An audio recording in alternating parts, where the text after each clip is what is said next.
Bismillah, walhamdulillah, wassalatu wassalamu ala rasulillah Sayyidina Muhammad bin Abdillah wa ala alihi wa sahbihi wa man tabi'ahu wa nasarahu awalah. Amma ba'du, yang saya hormati jajaran DKM Masjid Jami Al-Jihad Komplek Hambang Jidodo, yang saya hormati para bapak dan ibu jamaah Masjid Jami Al-Jihad. Alhamdulillah, kita bersyukur kepada Allah Subhanahu wa Ta'ala pada pagi hari ini tetap melimpahkan berbagai nikmat kepada kita semua, sehingga kita dapat hadir di tempat yang mulia ini dalam rangka melaksanakan kewajiban kita sholat subuh berjamaah.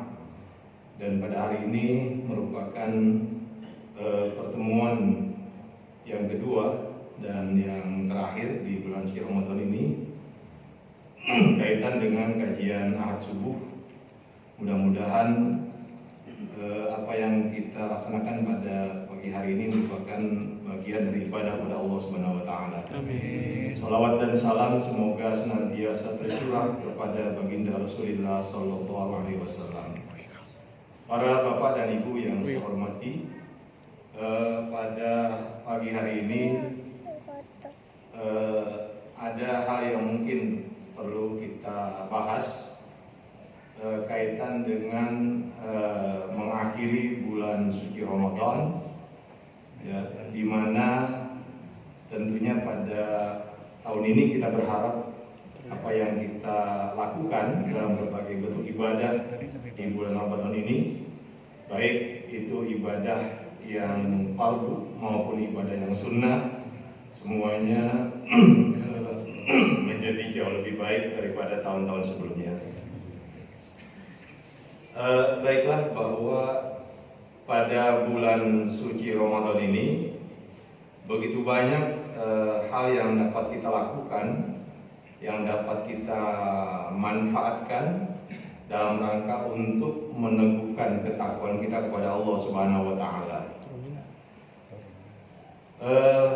Mungkin kita masih ingat bahwa ada satu hadis, ya, yang menceritakan tentang ucapan Rasul di saat beliau melangkahkan kaki menuju mimbar dalam rangka untuk memberikan tausiah kepada para sahabat, di mana pada saat itu Rasul 3 kali mengaminkan, ya, tanpa didengar oleh para sahabat tentang apa yang permintaan kami wahai Allah, gitu.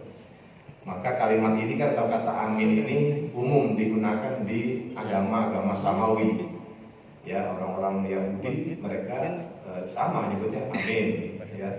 Orang-orang Nasrani juga menyebutnya amin ketika mengumandangkan doa. Sebagaimana kita juga atas doa yang diucapkan kita mengucapkan amin. Dan ketika Rasul ditanya seperti itu, ya, Rasul diantara mengatakan bahwa sungguh sangat merugilah, ya, orang yang mendapatkan kesempatan di bulan Ramadan, namun di saat Ramadan berakhir dia belum mendapatkan ampunan dari Allah Subhanahu wa Ta'ala, ya. Dan ini kan tidak kita inginkan di saat kita menutup bulan suci Ramadan ini, karena sebentar lagi Ramadan akan meninggalkan kita. Nah, jangan sampai kita ini kemudian tidak mendapatkan ampunan Allah Subhanahu wa Ta'ala. Oleh sebab itu,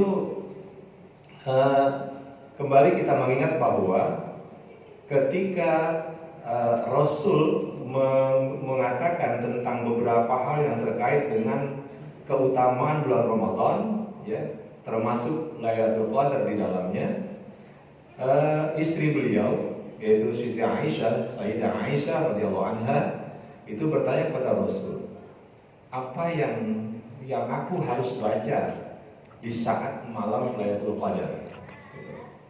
Nah, kita nggak tahu nih Lailatul Qadar itu kapan, gitu ya.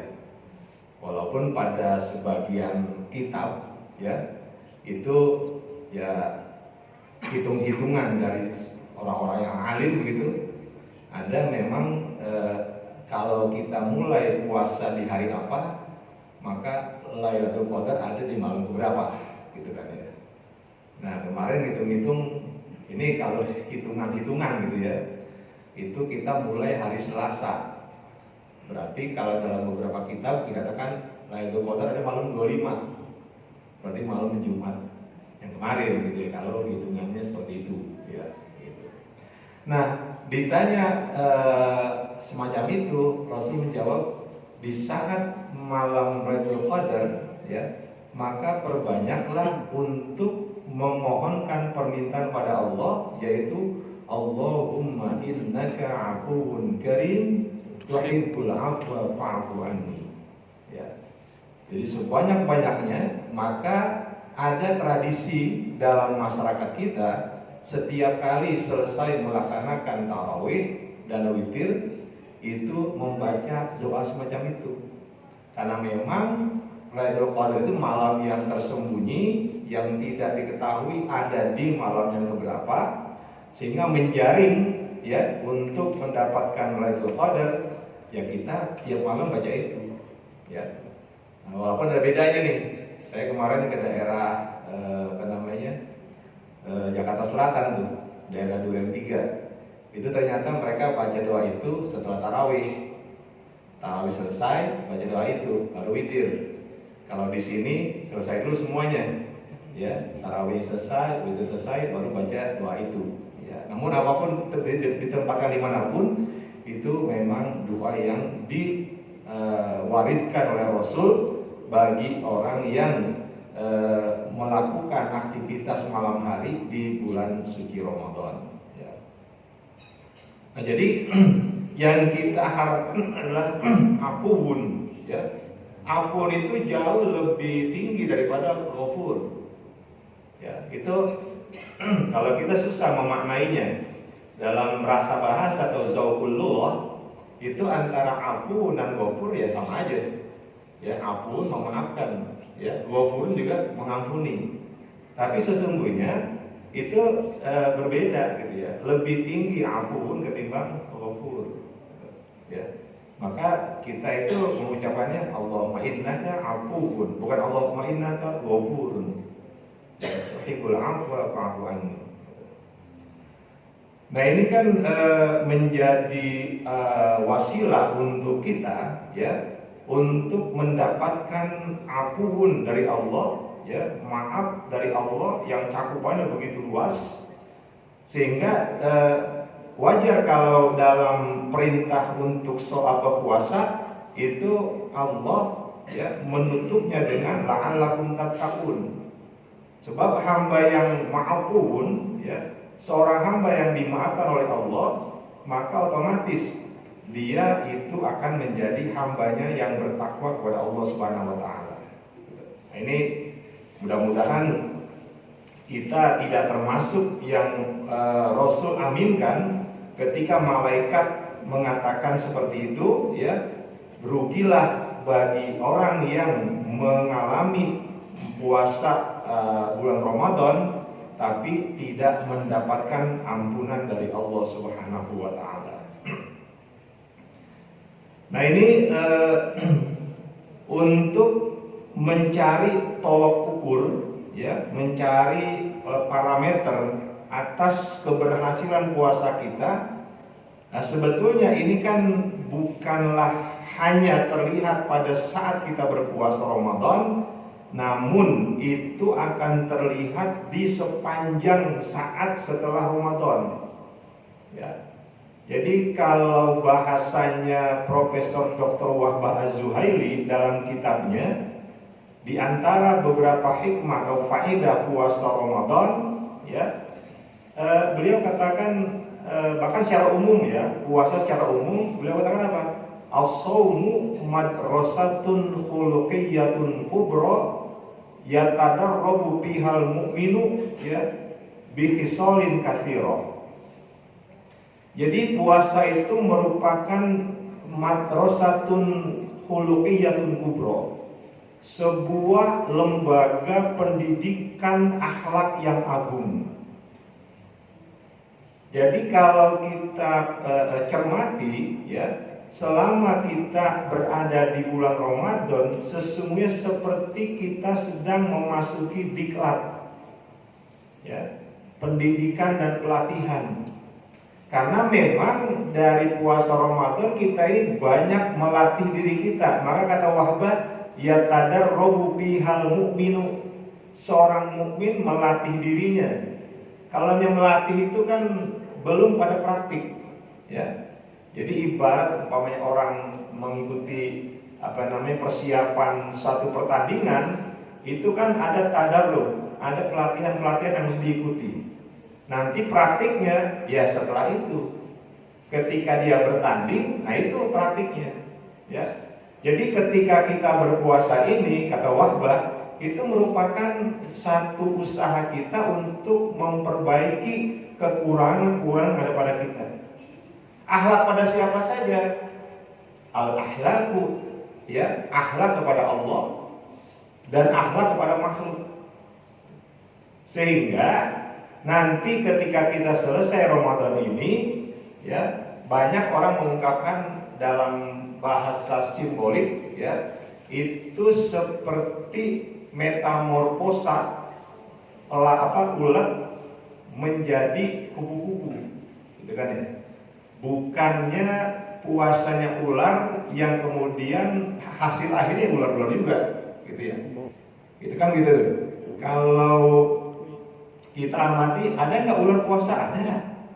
Ketika dia akan tukar kulit, itu diam berpuasa, nggak makan, nggak minum, gitu kan ya.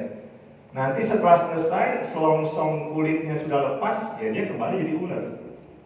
Tapi kalau ulat, ya, ulat itu ketika dia bermetamorfosis dari ulat kemudian dia bentuk kepompong, gitu ya. Dia diam di situ, tidak makan, tidak minum.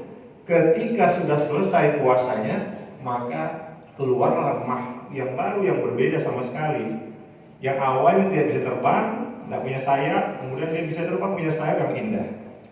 Nah itu banyak dikatakan sebagai satu, begitulah simbol orang yang berpuasa. Ya, berpuasa selama 1 bulan penuh, maka hasilnya adalah pribadi-pribadi yang baru, ya, yang memang berkualitas. Nah ini sebetulnya apa? Bagian dari perwujudan, upaya perwujudan terhadap firman Allah yang mengatakan kuntum khairu ummah, ya, kuntum khairu ummatin. Jadi kamu adalah umat yang terbaik, ukhrijat linnas, yang ditampilkan, ya, yang dikeluarkan kepada semua umat manusia. Jadi kuntum khairu ummatin ukhrijat linnas. Nah ini ta'muruna bil ma'ruf wa tanhauna 'anil munkar wa tu'minuna billah. 3 ini. Jadi sebetulnya ketika kita sudah melaksanakan ibadah puasa, prinsip 3 hal untuk sebuah khairu ummah ini harus dimiliki. Jadi yang pertama adalah amar ma'ruf, ta'muruna bil ma'ruf. Ya, ciri orang Islamnya begitu, ya. Jadi dia itu selalu berbuat kebaikan dan kebaikan. Nggak pernah lepas daripada itu. Ucapannya, perilakunya, pemikirannya, itu semua adalah bentuknya amar ma'ruf. Kemudian yang kedua, wa yanhauna 'anil munkar. Selalu berusaha untuk mencegah segala macam bentuk kemungkaran. Jadi kita ini aktif, ya, sebagai seorang muslim aktif dalam rangka amar ma'ruf nahi munkar, gitu. Nah, yang ketiga, tu'minuna billah, ini merupakan sesuatu yang berat, ya, beriman kepada Allah, karena konsekuensinya nanti ada pada perilaku kita berpuasa. Iman kita kepada Allah bagaimana? Walaupun kita dalam keadaan sendirian, tidak pernah akan melakukan sesuatu pun yang akan merusak puasa kita. Ya. Ini yang dalam istilah tasawuf adalah muraqabatullah ta'ala. Jadi sangat menyadari kemahahadiran Allah Subhanahu wa taala. Nah, ini yang sulit nih Pak, kan Ibu. Ya, ini yang paling sulit. Kita ini mengaku ya beriman kepada Allah. Karena memang kita ketika di alam ruh sudah menyatakan itu. Ketika kita di sana ditanya alastu bi rabbikum, bukankah aku Tuhanmu? Qalu bala syahidna. Semua kita di saat itu Pak menjawab qalu bala syahidna, ya. Menjawab bala syahidna, iya kami bersaksi engkau Tuhan kami satu-satunya. Ya. Ketika kita mengambil prinsip hidup bertuhan dengan Tuhan yang esa, berarti kita meyakini ada satu zat yang maha, yang kemudian meliputi segalanya di alam jagat raya termasuk pada kita.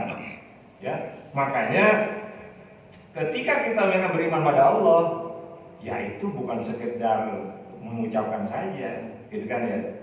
Nanti konsekuensinya ya memang berat dan itu harus bisa kita lakukan. Gitu.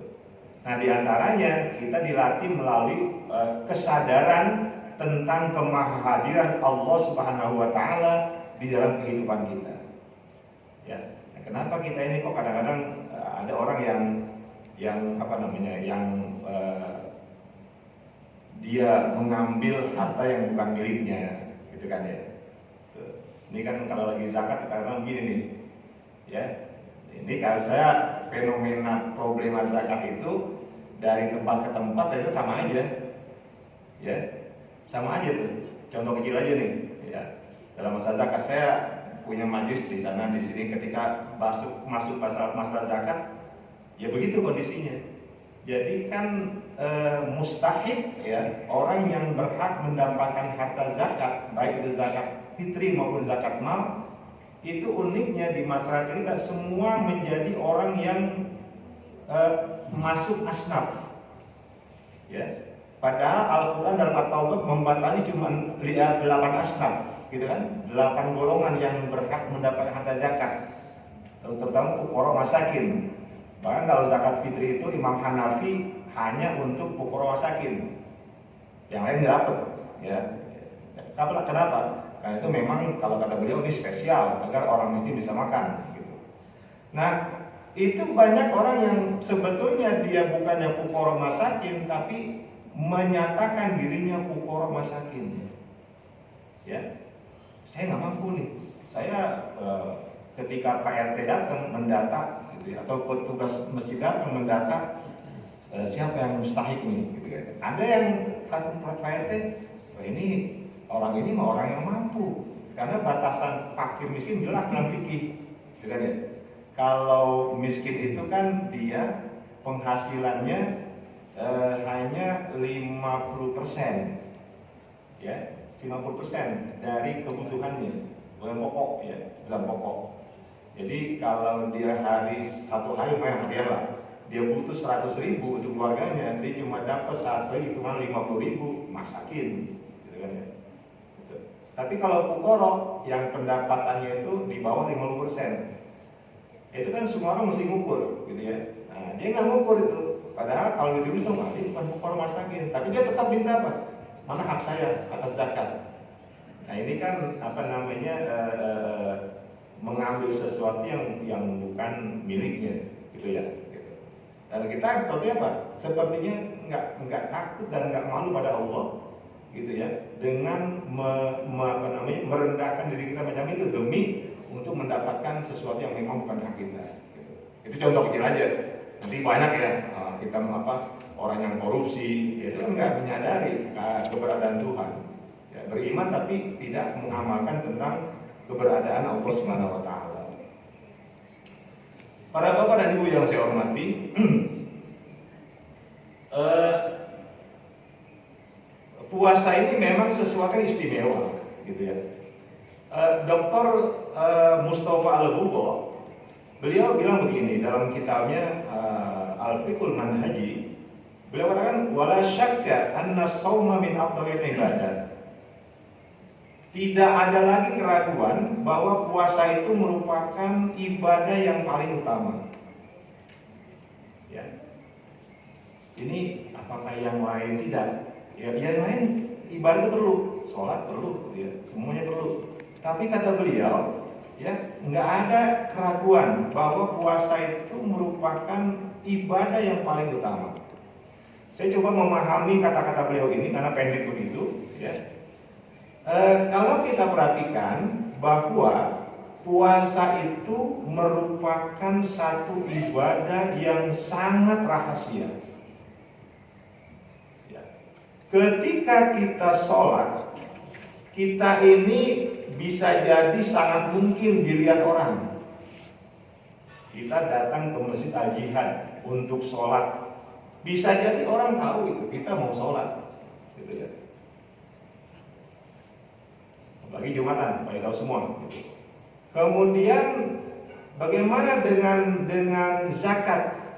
Zakat pun sama, sangat mungkin orang tahu kita zakat. Minimal kalau kita memberikan secara langsung kepada mustahik tahu kita zakat. Atau minimal kita datang ke amil, ya, panitia zakat, kita serahkan zakat kita, dia tahu kita zakat. Ketika kita berhaji atau umroh, ya sama saja, bahkan lebih hebat lagi, ya, orang yang berangkat satu orang yang ngantar begitu banyak. Tapi kalau puasa, mana ada yang tahu, ya, mana ada yang tahu kita berpuasa, ya. Sehingga Imam Al-Ghazali mengatakan, as-shaumu amalun batiniyun la ya'lamuhu illallah. Jadi puasa itu merupakan satu amal batini, satu amal yang sifatnya rahasia. La ya'lamuhu illallah. Tidak ada yang mengetahui seorang berpuasa kecuali Allah. Nah, mungkin dari situlah, ya, sehingga kita bisa mengambil satu kesimpulan bahwa benar ucapannya Dr. Mustafa Al-Bugha bahwa as-shaumu, ya, afdhalul ibadah. Jadi ibadah yang paling utama. Karena nggak mungkin kita ini riya dengan puasa kita. Mau diriakan bagaimana? Ya, orang kalau umpamanya orang berangkat dari rumah, dia puasa, kemudian dia mampir di pasar atau di jalan dia makan, lalu pulang ikut berbuka puasa, nggak ada yang tahu, kan ya? Gitu, seperti itu. Sampai-sampai begini,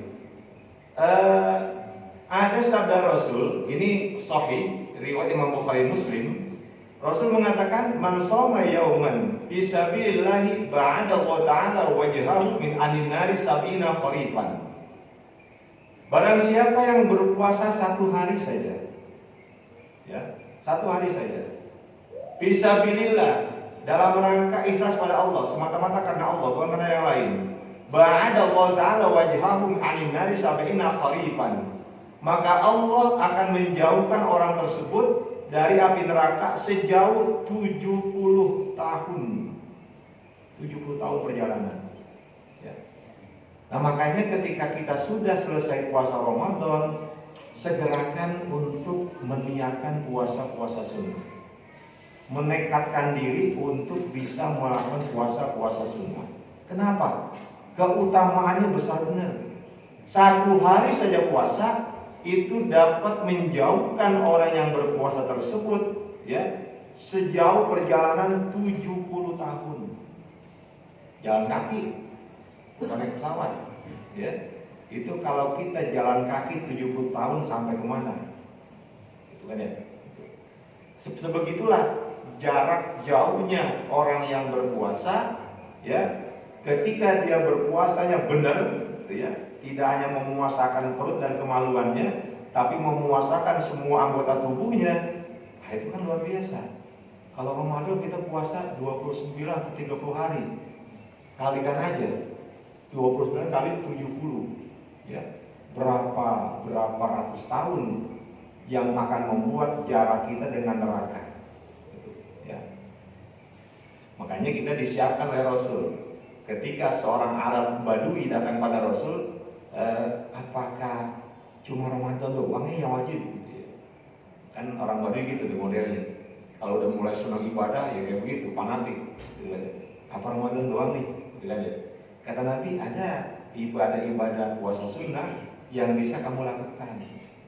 Ya, yang apa? Senin Kamis, gitu kan ya. Kemudian Ayyamul Bid, tanggal 13, 14, 15 di bulan-bulan Hijriah. Itu yang maulid hari ketika bulan terang gitu kan. Itu sunnah puasa.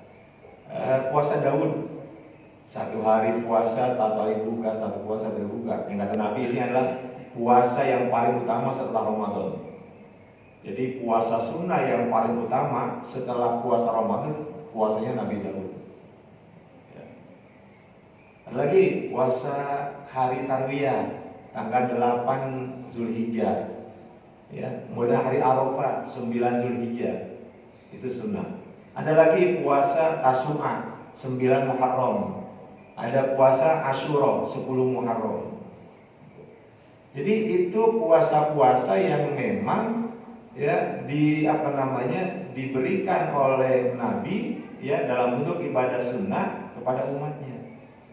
Bayangin deh kalau kita rajin puasa Senin Kemis selama 1 tahun, berarti hitungannya kan 1 bulan itu kita puasa 8 kali ya, 8 kali. Ditambah dengan Ayyamul Bid 3 kali 11 dikali 11 bulan gitu ya. Itu berapa banyak kita puasa dan berapa banyak jarak jauhnya yang kita peroleh dari api neraka gitu, ya. Maka nanti selepas Ramadan ya jangan kemudian lepas lagi gitu ya. Nah, ini mesti dijaga betul ya. Kalau tidak bisa Senin Kemis ya Ayyamul Bid gitu kan ya. Tuh. Walaupun pernah memang Bapak Abdullah bin Mas'ud, beliau bilang begini, saya ini orang yang memang kurang kuat kalau puasa sunnah. Tapi beliau bukan berarti nggak puasa sunnah, ya. Beliau kurang kuat gitu kalau terlalu sering.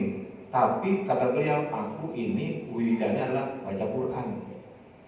Ya, sehingga Abdullah bin Mas'ud ini orang yang memang bacaannya disukai Nabi. Jadi kalau Nabi itu kepengen dengerin bacaan yang enak, dipanggil tuh. Nah, ya, Abdullah bin Mas'ud disuruh baca. Ya, kamu bacanya bagus. Makanya Nabi senang dan dia mengatakan itulah wiridan saya. Kapan saya baca Quran? Ya. Kalau Imam Syafi'i itu kan udah jauh jaraknya dengan Rasul. Artinya boleh jadi Abdullah bin Mas'ud ya bisa jadi ya itu bacaan Qurannya dalam artian intensitasnya, kekerapannya itu bisa itu lebih banyak ya. Padahal Imam Syafi'i itu kan kalau beliau baca Quran itu dalam di luar Ramadan 30 kali khatam. Ya, 1 bulan 30 kali khatam itu di luar Ramadan. Kalau di Ramadan Imam Syafi'i menghatamkan 60 kali. Ya, nah kita berapa kali juga? Ada yang khatam. Mudah-mudahan sampai hari ini udah ada khatam ya, walaupun 1 kali. Ya. Jadi inilah hal-hal yang harus kita jaga ya. Yang pertama ya puasa kita. Jadi bukan berarti Ramadan itu selesai maka kembali kita tidak lagi berpuasa puasa sunnah. Baik, para Bapak Ibu yang hormati, kemudian terkait dengan puasa sebagai sebuah lembaga pendidikan atau diklat gitu ya. Bahwa puasa ini atau puasa di bulan Ramadan ini memang sudah memberikan satu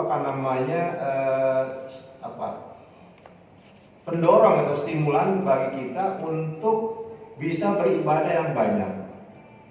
Contoh gini dah Pak, dari Ibu, kita mungkin kenapa sih kita bisa puasa 1 bulan? Gitu ya. Kita bisa puasa 1 bulan. Ini kan dasarnya niat. Maka ketika kita nanti puasa sunnah, itu kan kembali dasarnya niat. Walaupun lebih berat, kenapa? Orang-orang di sekitar kita tidak puasa, tapi kita berpuasa itu memang jauh lebih berat. Tapi kalau itu dibarengi niat, ya maka nggak ada masalah semuanya, nggak ada masalah.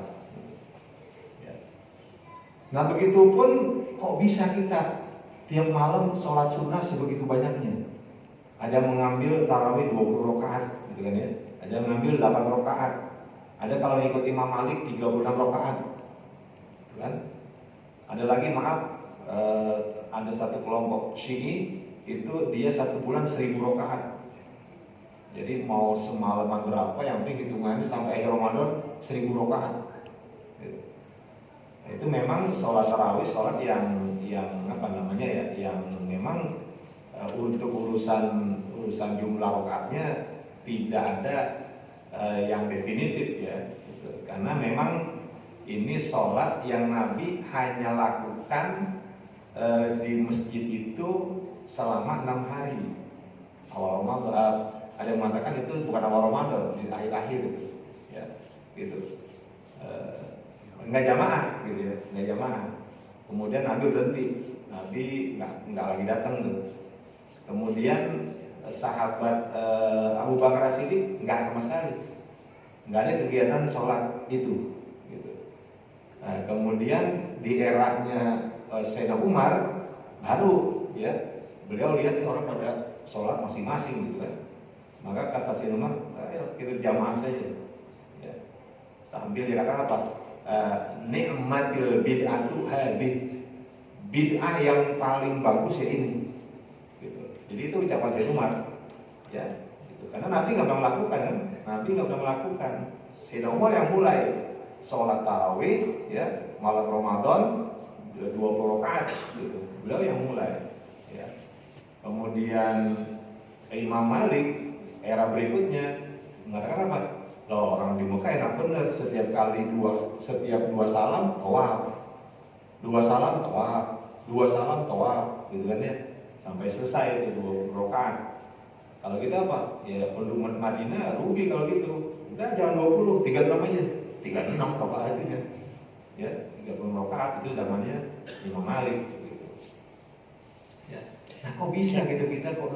Nah, ini kan berarti apa?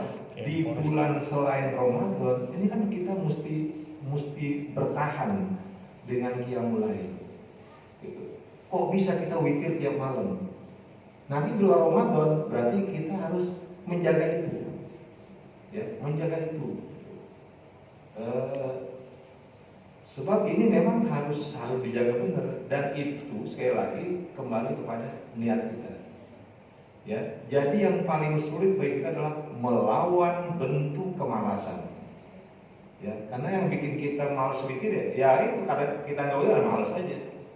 Yang bikin kita nggak mau qiyamul lail ya karena malas aja. Gitu. Padahal bisa itu. Buktinya selama 1 bulan penuh ini bisa, gitu kan ya. Nah ini kan mesti kita pertahankan. Apalagi kalau kita melihat bahwa makna Syawal itu kan maknanya dalam bahasa Arab, Syawal itu apa sih? Peningkatan. Syawal itu peningkatan.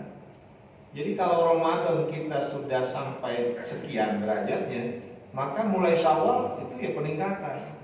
Dan terus menerus gitu ya, harusnya begitu. Ya, tapi kan kenyataannya nggak seperti itu gitu ya, nggak seperti itu.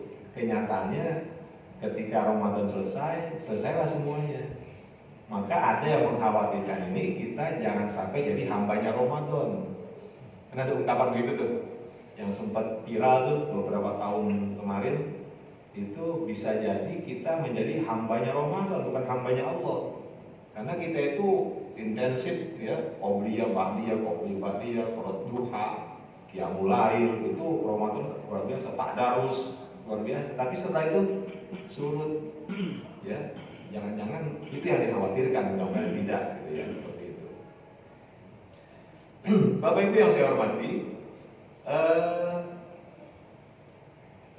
kemudian puasa yang kita lakukan, saya kembali mengutip Prof. Wahbah, dia mengatakan apa? As-shaumu ta'atun lillahi ta'ala yutsabu 'alaiha al-mu'minu tsawaban maftuhan la hududa lahu li'annahu lillahi subhanahu.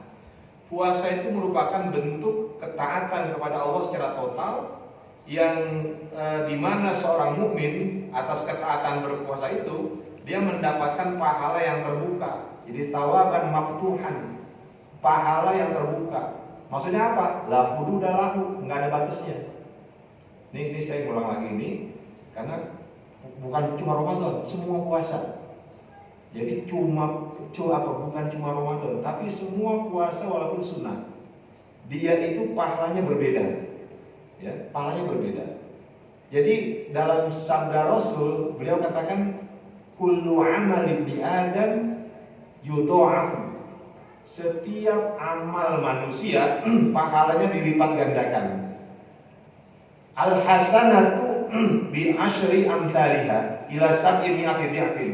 Satu kebaikan itu nilainya 10 sampai 700. Kan begitu. Qala Allah Ta'ala, Allah berfirman, illa shauma, kecuali puasa. Fa innahu li wa ajzi bi. Puasa itulah untuk aku, bukan untuk dia, bukan untuk pelakunya, tapi untuk aku katanya. Ya, wa ana ajzibi, dan aku bebas untuk memberikan pahala kepadanya. Jadi kalau kita puasa Senin Kamis, itu beda kalau kita maaf sholat zuhur, pahalanya berapa? 10 sampai 300. Begitu. Nanti kita sedekah, pahalanya 10 sampai 300. Tapi ketika kita berpuasa, pahalanya tidak sebatas itu. Allah memberikan berapa? Terserah. Gitu. Kenapa? Karena kata Allah, li'annahu lillah subhanahu wa ta'ala, kata Wahbah, karena dia itu berpuasa karena Allah. Ya. Dan itu Allah tegaskan. Kenapa Allah berikan pahala begitu banyak? Ya, kata Allah, Pak, yada'u syahwatahu wa ta'amahu li ajli. Dia meninggalkan syahwat dan makan minumnya karena aku. Ya. Sebab bisa aja ya, karena manusia dia bisa buka di mana-mana, gitu kan ya. Tapi karena Allah lillah, maka walaupun dia dalam keadaan sendirian yang berani berbuka. Nah inilah yang termasuk keutamaan ibadah puasa yang kita lakukan. Bapak Ibu yang saya hormati, kemudian ya kata Wahbah begini, yunmi shaumu bil insani atifatar rahmati wal ukhuwati wasyu'ura bi rabitati tadamuni wa ta'awuni allati tarbutul muslimina bima bainahum. Ya. Jadi kata Wahbah, puasa itu akan menumbuhkan pada diri semua manusia yang melakukannya atifatar rahmah wal ukhuwah, rasa kasih sayang dan persaudaraan. Ya. Nah, itu latihan kita tuh. Wasyu'ura bi rabitati tadamuni wa ta'awuni allati tarbutul muslimin, dan menumbuhkan rasa keterikatan untuk saling menolong, ya, di mana kaum muslimin terikat, ya, hidupnya di antara mereka untuk saling membantu. Ya. Nah ini kita lihat tuh. Artinya apa? Ketika kita melaksanakan puasa khususnya Ramadan, gitu ya, itu rasa persaudaraan terasa benar. Ya. Jadi ada orang memberikan takjil, gitu ya, orang bersedekah, gitu ya. Nah ini kan sebetulnya sekali pada madrasatun khuluqiyatun kubra. Ini semacam ya pelatihan saja, tapi perwujudan realnya itu nanti setelah Ramadan jangan ditinggal, ya, gitu. Jadi perhatian kepada orang lain yang tidak mampu dan perhatian terhadap persaudaraan kita itu jangan lepas setelah Ramadan, ya. Jadi kalau Ramadan kita sering kasih orang, gitu ya, memberikan sesuatu. Nah di luar Ramadan juga begitu, ya. Karena ya kita sih wajar aja ya, maksudnya begini, kita ini kan ibadah memang masih orientasinya pahala, ya pasti begitu tuh. Saya nggak tahu yang lain, kan kalau saya begitu, masih orientasi pahala, begini paling sekian, ini paling sekian, gitu kan ya. Belum sampai kepada syuur, jadi empati, ya, empati kepada orang lain yang tidak baik, tidak sebaik nasibnya kita, gitu ya. Bahkan ada tetangga yang sebetulnya penuh dengan kekurangan, ya kita nggak peduli, gitu. Ya, puasa kan nggak begitu harusnya, kita diajarkan untuk peduli, kita berbaik pada orang lain, gitu ya. Nah ini mesti berlanjut ya, setelah kita selesai Ramadan nanti, kepedulian kita kepada sesama itu harus lebih meningkat. Ya. Dulu pernah saya sampaikan di kajian Sabtu malam itu, yang saya ambil dari satu kitab itu Al-Qawaidul Mukhtarah, yang ditulis oleh Habib Sumaid itu ya. Jadi beliau mengutip satu satu kisah ketika Nabi Allah Ibrahim selesai membangun Ka'bah gitu kan ya. Kemudian setelah selesai beliau sholat sunnah di setiap sudut itu 1000 rakaat masing-masing ya, sudut 1000 rakaat sampai 4000 rakaat berarti. Allah melihat itu apa? Memuji Nabi Ibrahim, ahsanta ya Ibrahim, luar biasa engkau Ibrahim. Tapi apa yang kau lakukan itu tidak seberapa nilainya dibanding kalau kamu memberikan makan kepada mereka yang tidak mampu. Ya. Makanya Nabi Ibrahim itu terkenal gitu ya dalam banyak literatur sebagai nabi yang sangat pemurah. Jadi kalau dia mau makan pasti ngundang orang, ngajak orang nih, ayo datang mari makan sama-sama, gitu kan ya. Ya kenapa? Pahalanya gede bener, gitu ya, pahalanya gede bener. Bayangin melebihi pahala sholat 4000 rakaat, ya kan? Di sudut 1000, ya. Maka ketika kemarin kita memberikan makanan berbuka kepada orang yang berpuasa, ya, dan kita juga berpuasa, itu kan pahala yang berpuasa kita dapatkan juga ya, dari mereka dan mengurangi apa yang mereka lakukan, gitu ya. Nah, itu belum lagi pahala yang Allah janjikan tadi itu. Bagaimana Nabi Ibrahim ya dinilai oleh Allah bahwa 4000 rakaat itu nggak sebanding bila mana kalau dia memberikan makanan kepada orang-orang ya, orang-orang yang nggak mampu ya, kita belum sampai itu ya, lihat orang itu makan dalam piring gitu ya, memang betul. Minimal kalau ada tamu tuh, kayak di pesantren saya Jawa gitu tuh, pesantren di Jawa atau di berbagai tempat itu kalau kita datang ke rumah kiai wajib makan itu. Saya pernah ke Lirboyo sampai yujaddidu hayatan insan, akan membaharui kehidupan manusia ya. Dan secara ilmiah iya gitu, karena orang yang berpuasa itu sel-sel yang rusak akan digantikan dengan sel-sel yang baru, lebih sehat dia ya. Jadi inilah agama yang benar ya, dalam praktik-praktik yang diperintahkan dalam ibadahnya pasti punya hikmah. Dan itu bukan hanya hikmah yang sifatnya ruhani, tapi juga yang sifatnya fisik. Jadi ruhiyah wal madiyah itu dua hal yang ikut, gitu ya. Gitu. Akhirnya berpuasa sehat, ya. Karena menurut ilmu kesehatan ya begitu. Orang yang berpuasa itu maka sel-sel tubuhnya yang rusak itu akan tergantikan dengan yang baru. Jadi kalau ibu-ibu mau wajahnya glowing terus, rajin puasa. Ya, glowing bu, jaminan, gitu ya. Gitu. Rajin puasa insya Allah. Ya.